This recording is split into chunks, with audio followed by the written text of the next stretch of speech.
Assalamualaikum everyone and Happy New Year. Welcome to episode 15 of Cook With Me, or the first episode of 2025. We're making white peas a delight, and trust me, I made the biggest mistake of my life here. So let's start. Now just pop them into a bowl, cover them with water and leave them overnight. We are coming back the next morning. It's finally the next morning and look at this transformation. These little peas are now full-grown giants. They went from regular peas to bodybuilders overnight.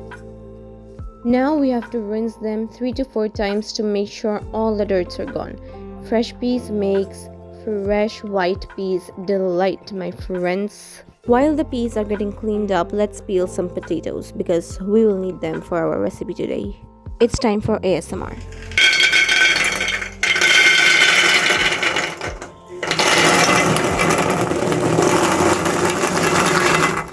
See, it's simple yet effective. You have to peel enough for about 2 cups of potato chunks because we want that nice hearty texture in our white peas delight. Now that everything is prepped, it's time to cook. I'm adding the soaked peas and the potatoes into my pot. Wait, what? That doesn't look right. I've got a bad feeling about this and I don't know why.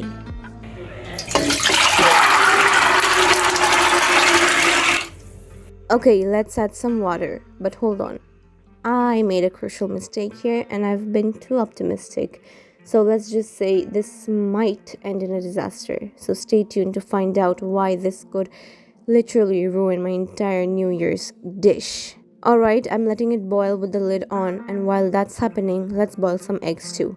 We gotta get that protein in, so just don't boil them too much or we'll be making egg rocks instead of eggs, okay? Now we're placing the eggs one by one into the hot water. Alright, so while everything is cooking, it's time to make that tangy, that soury, that savory tamarind sauce that will take our white peas delight to the next level. All you have to do is grab some tamarind, add a little water and mash it all up. This step is kind of like a spa day for the tamarind. A little soak, a little mash, and it's all ready to shine. And don't worry, this is going to be an excellent hand workout for everyone. Okay, the potatoes and peas are cooking nicely. While that's cooking, let's check on our eggs. We boiled those for about 10 minutes, and a simple trick to peel them without burning your hands is after draining the water, just shake the pot like you are in a dance battle. The shells will crack and you can peel them easily without losing any egg white. It's like magic, but better. And do you want to know what was the biggest disaster that I made? Well, I'm going to share it with you now. My biggest mistake was, in the first pot, I added the peas, potatoes, and the water, and there were too many for that little pot to handle. The water was about to flow, and if I didn't catch that in time, I might have had a little fireworks show in the kitchen. So who knew cooking could be that dangerous? Once the potatoes are boiled properly, we kept them aside. My magic masala time. I'm telling you, this stuff makes everything taste 10 times better. Toss it in, give it a good stir, and don't be shy with the masala. The more the better. Mix everything up so those spices can work their magic. Once the tamarind is mashed, strain it to get rid of the seeds and pulp. We only want the good stuff, no seeds allowed. Then we add more water, we add some chili flakes for some heat, black salt for flavor, and a bit of grated lemon skin for that zesty punch. The sauce will bring up everything together, trust me. You might be thinking how I saved my kitchen from those fireworks. Well, I quickly switched to a bigger pot and everything was safe. But seriously, people always use a pot that fits everything, or else your kitchen might be the next disaster movie. Once the potatoes were done, you saw that I took them out, and now I'm going to give them a little mash. But here's the thing, we're not going to full on mash the potatoes here. I like to keep it a bit chunky, add some textures to our white peas delight, and you don't want it to be all smooth. white peas delight needs some personality. Now we are going to add our chunky mashed potatoes into the pot of our white peas delight. Then I added some more of my magic masala. Well, this is another magic masala to make it taste even better. This magic masala will definitely increase the taste of our white peas delight, and to make it taste even better, I took the help of my very old ladle friend and I added some tamarind sauce to it or tamarind water to it. This will also increase the taste really well.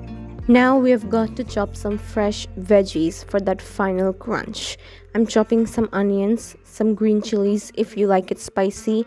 You can also skip green chilies if you hate spicy. We are also going to cut some cucumbers for freshness and coriander for a bit of zest. You can chop them however you like, and as the saying goes, the more the merrier.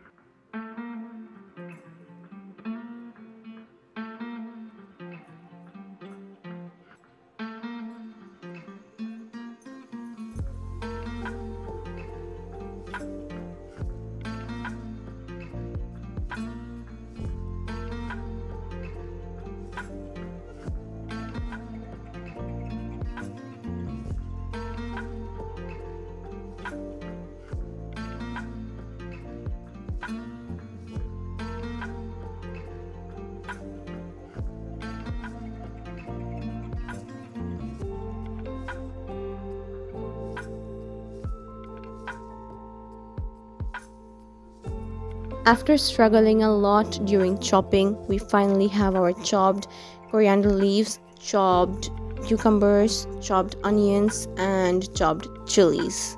Okay, now let's get to the frying process. We have to start by heating up some oil in a deep pan, enough to fully submerge the purees. While the oil heats up, take a moment to appreciate how much joy these little delights are about to bring. To test if the oil is ready, drop a small piece of the raw puffed purees, and if it floats to the surface and starts bubbling right away, you're good to go. Now you have to carefully slide in the raw puffed purees one at a time. As soon as they hit the hot oil, the magic begins. They puff up almost instantly, turning into golden, crispy balloons. It's so satisfying to watch them expand and sizzle like a mini performance just for you. Okay, once they puff up fully, flip them gently so both sides turn beautifully golden. No pressing or poking needed. These purees do all the work themselves, puffing up perfectly every single time. Now the oil keeps bubbling and dancing around them, but here's the incredible part. Once they're done, they come out completely oil-free. Isn't that cool? Like no greasy mess here. If you want, you can fry them one by one, letting each puri have its moment to shine, or you can just put in 3 to 4 puris together and fry them together. Anyways, in whichever way you do, you'll soon have a golden stack of crispy, airy puris. They're light, they're delightful, and they're ready to steal the show. Next, it's time for our toppings. First of all, sprinkle on your chopped onions, cucumber, chilies, and coriander like you're decorating a masterpiece. And are you feeling daring? If you're feeling daring, add a pinch or a mountain of chili flakes for that extra kick. And don't forget a generous drizzle of the tangy tamarind sauce. It's like the glue that holds all the chaos together, but in the tastiest way possible. And of course, no white pea delight is completed without the crowning glory, a boiled egg. Make sure to grate it, place it on top, and you've just created a dish that's crunchy, tangy, spicy, and let's face it, an edible work of art. We also cannot forget the fried puris, arguably the star of the show. Grab them, crush them with all your might, and sprinkle those crunchy pieces all over like you're throwing confetti at a party. Except this party is in your mouth, and hey, don't be shy. A little more crunch never hurts anyone. And there you have it, white peas delight. A healthy, spicy, and totally festive snack to start the year off right. I hope you enjoyed this recipe, and if you did, don't forget to like, comment, follow, share, and subscribe, and let's together make 2025 the year of amazing food and fun.